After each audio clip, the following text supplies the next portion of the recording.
Did you know that your attachment style directly affects the quality of your relationships? And if you're an avoidant attachment, this video is for you, and it's going to hit hard. I'll touch upon the anxious attachment in another video.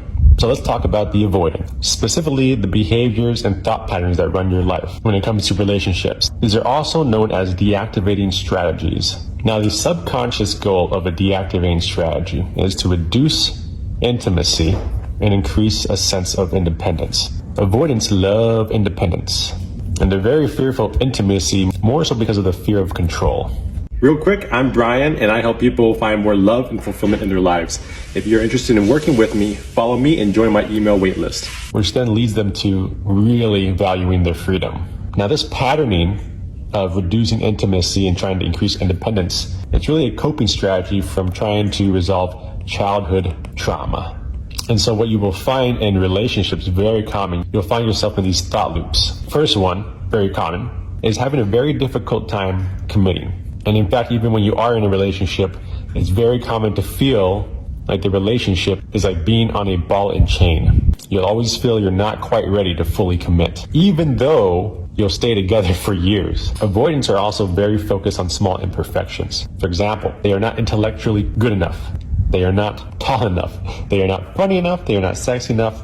They are not a skilled lover. Actually, we all want a skilled lover. Come on. Kidding. Everyone can learn. Anyways, the point is that there's so many flaws that avoidants really hyper-focus on in an attempt to elevate themselves and downplay their partner to, again, reinforce this primary dynamic, right? We want to reduce intimacy, trying to escape any sense of control that our partner is trying to have over us. And trust me, I have been an avoidant and I have done all of this, including what I'm going to describe next. Next up is longing for an ex or the one. So you'll either be thinking that the perfect one, the perfect match is just around the corner, and that perfect match meets all of these little requirements, which ultimately is a fairy tale because no one is perfect and we all have stuff to work on. It's very common to remember the good qualities of an ex. Even when you're in a new relationship, your mind will reminisce about a past ex who, when you were in relationship with them, they were not perfect enough. They had all these superficial flaws, but now that the intimacy threat is gone, it becomes easier for you to finally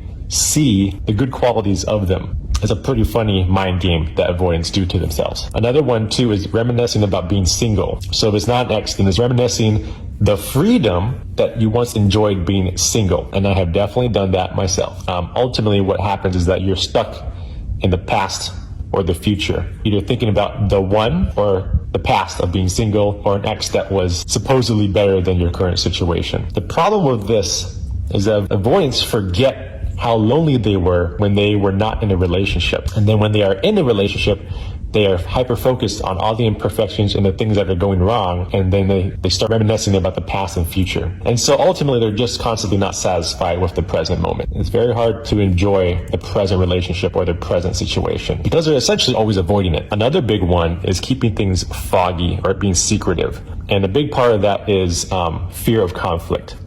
Again, that goes back to childhood, but really, they really don't like conflict and confrontation, so they would rather keep things secretive. I spelt secret wrong there, but ignore that. Another thing is keeping things open-ended. And the point of keeping a relationship open-ended by not committing and even saying things like I love you is that they allow themselves an escape route. So when things get too vulnerable or they feel too controlled or suffocated, there is an easy out. I never committed anyways, so I can leave the relationship. It also ties into avoid getting hurt.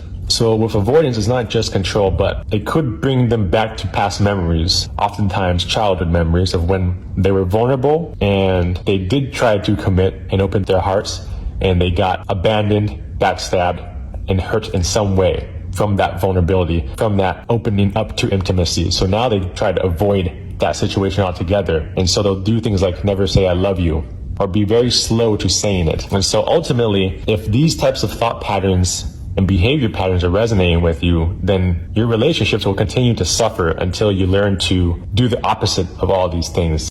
Hi again, make sure to follow me for more videos on personal development, relationships, healing, spirituality, and just living a better life.